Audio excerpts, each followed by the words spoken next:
Hello everyone, Shakira Martin here. It's been a long time since I have done a Facebook Live. I don't often do this anymore because, I just don't want to give too much of myself to the people then. But I am so freaking pissed, you lot, and I've had to, literally, I'm going to cry. Basically, I have to expose what is going on in my daughter's school and tell you what's going on because I need you lot's support, I need you lot's advice, and I need to expose what my daughters have been witnessing since they started the school, Sherwood Park Primary School in Blackfen, since September. And to be honest, it's only recently that I've been confident to talk about and tell people that I live in Sidcup because people are so flipping judgmental and think that there ain't no social housing in Sidcup. But I've lived in Sidcup for the past 3 to 4 years, following on from being in a domestic abusive relationship, and I had to move out of my area, and that is why I live in Sidcup. This was definitely before I was political and had an understanding about social stuff that happens. I was totally unaware that I was moving into a vote leave Tory racist area.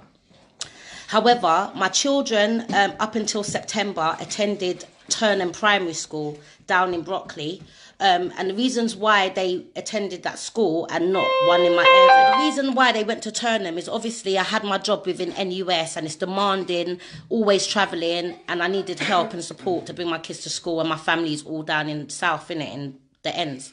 However, I was struggling with bringing my children to school on time, and it was really difficult travelling down 13 miles from my house. So, So I've moved them to a school in September in Turnham, in Sidcup. And the school, I was already aware that I live in a majority white area, but I didn't realise that the racism, deep racism that my children would experience. So from a couple of weeks when Kaisha started the school, the first incident was when she was in the toilet and there was a girl in the cubicle and she's come in the toilet and the girl's gone, "Who's that?" And she's gone, "Kaisha." And the girl's gone, "You can't use this toilet because you're black." Kaisha didn't obviously just started the school, didn't know the girl or nothing like that. That was the first incident. Then she's in school now, and there's this boy called Bailey that sits on her table who has continuously been sending my daughter vindictive notes telling her that she's ugly, she needs to fuck off, and then continued on a number of occasions on a daily basis to talk about my daughter's skin colour and how she looks like poo. I went to the school and spoke to the head teacher about what my children has been experiencing. And I was really nervous, about approaching the school because, these people, I didn't want them to feel like I'm pulling the race card or be labelled troublesome or whatever. So I was really apprehensive about contacting the school. Anyway, I eventually contacted the school and spoke to the deputy head teacher, Mr. Quell. I've explained to him the incidents that my children's experiencing.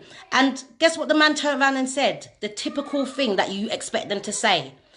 "Racism doesn't happen in my school." I'm surprised. I'm like, bruv, Mr. Quell, this is the exact response that I didn't want to have.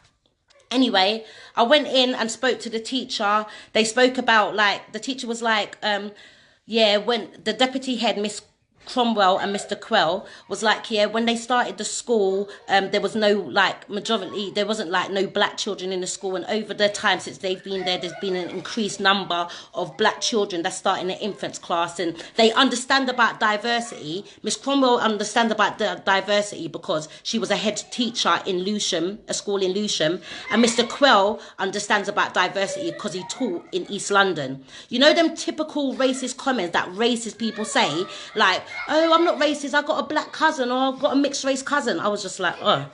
Anyway,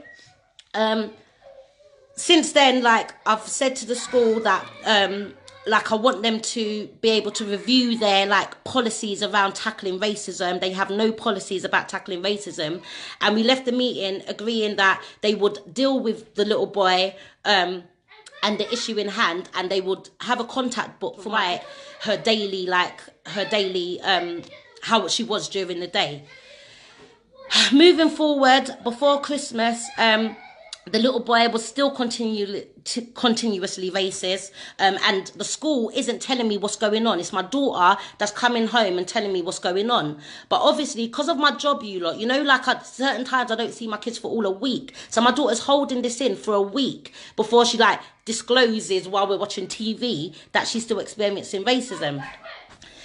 I've called back the school, said like, I'm really disappointed that these issues are still happening. The school isn't contacting me. Like, what are you doing about it? Basically, the teacher was like, we've contacted the local authority, Prevent, and we've contacted his mum, and just left it at that. Cut a long story short, you lot, now, last week Friday, Kiara, there was 2 incidents that's happened. Last week Friday, let me tell you this one first, because your heart is going to bleed, brethren. My little daughter, Kiara, 5 years old. She's in year 1. Year 1. She got a head teacher's award for independent writing. However, this Mr. Quell guy, he obviously doesn't like me because I challenge him about the way he's managing these racist incidents and stuff. And the brother's just got some major attitude problem with me. Anyway, on Friday now, 7 kids, including my daughter, was given a head teacher's award in front of the whole of the school. He's called up the first pupil, given them their award and shake their hand. Then he's called up Kiara, given her an award. My daughter's put out her hand to shake the man's hand in front of the whole school assembly, and he's walked past her, bruv, and then gone on to call out the rest of the kids and shake their hands. Kaishay, her daughter, her sister, my eldest daughter, was sitting in the audience. Like, she said that my daughter started to shake. Like, Kiara was like, she felt so nervous and embarrassed. Her whole leg started shaking uncontrollably because she felt so embarrassed, and her face dropped. Yeah, because she put out her hand to the man in front of the whole school, and he blatantly walked past her. Obviously, Kashay's in the audience and stuff. She said the whole school saw it, that when it happened, all the children started to talk to each other like, did you see what happened? Why did Mr. Quell not shake Kiara's hand? And to the point of the whole assembly started talking till the teachers had to get their attention by putting their hands up to like stop them from talking. Teachers saw it, like pupils saw it, everything. My daughter's up there on the stage. It's like she just wanted to come off the stage. She's left the stage now and just gone back to her classroom. Nobody's asked Kiara, nobody's asked her nothing, like how you feeling or are you okay or whatever. She's gone back and just done her work. Then Kaishay's in the playground and all the children is coming up to Kaishay saying, why didn't Mr. Quell shake your sister's hand? Why was your sister trembling on the stage? You lot, the brother, if that ain't like, the brother embarrass my little 5-year-old you just because he hates the fact that I'm challenging them about racism. Anyway, on that same day, my daughter Kaishay and her other friend, a black girl Tolu, was again victims of racism. They were sitting at the dinner table, and then there was 2 little boys called Sam and Charlie, who and Kaishay and Tolu was talking about their the girl Kaishay and Tolu's talking about their desserts. Then the 2 boys behind goes, you can't eat chocolate. And the other boy goes, because you got chocolate on your face. So Kaishay said, her and Tolly looked at each other and was like, what? Are they referring? They're obviously referring to our skin colour. Obviously, yeah, we know sometimes kids, thank you, kids can just say things without understanding. But I know my daughter is smart. So I'm trying to explore. So I've gone, Kaishay, how do you know that that comment was referring to your skin colour? She goes, Mum, you know that I don't eat chocolate. There's no reason for me to be talking about chocolate. And actually, the dessert at school that day was plum pie. She's gone to the teacher, Mr. Quell, who have on the numerous occasions, along with the head teacher, spoke about these racist incidents and my dissatisfaction about how they're handling this issue. Yeah? She's gone to Mr. Quell and gone, Mr. Quell, can I chat to you after... She didn't say chat. Can I speak to you after, like, lunch? He's gone, yeah. So after lunch now, he's gone and called her from her office, from her class. She's explained the situation of what happened. And then he's gone and got the 2 other boys, but he never got Tolu, the other black girl. Anyway, so he's gone to Kaishay, brought the kids in the office and gone to Kaishay.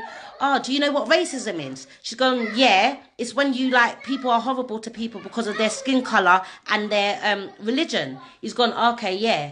Then he proceeded to go and tell the kids, shake and make up and forget that it ever happened. So I'm thinking, is this brother dumb? You know that I'm already unhappy with how you're tackling racism in the school. You've gone and told my daughter and the kids to forget that it's happened, not even encourage them to apologise, nor did him or Mr. Cromwell call me or write about the incident in the contact book. This happened on Saturday, bruv.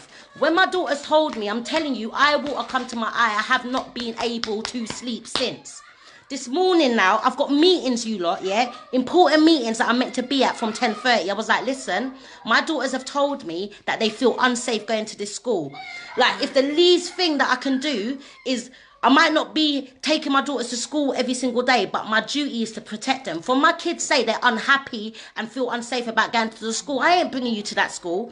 Bearing in mind, my children has not missed a day of school since they started in September. And you know me, I love education, but I'm not going to stunt my children's education lightly. So today I haven't brought them to the school. Me, my mum and my dad woke up early. We've gone down to the school. We reached the school at 9:05. Oh yeah, sorry, before this, when the kids said what they said, my mum called the school over the weekend and left a voicemail and was like, yeah, Mr. Quell, I've got your number. I'm going to be at the school Monday morning to address these issues. And then she wrote a status, a review on the school's website and was like, this school is for white people only. They don't know how to tackle racism. My grandkids are experiencing racism and the kids ain't doing nothing about it. 9:05, me and my dad and my mum rock up. They must have been shocked seeing 3 black people. It must have been the most black people they've seen together come to the school. I've gone to the office and gone, yeah, I want to speak to the head teacher.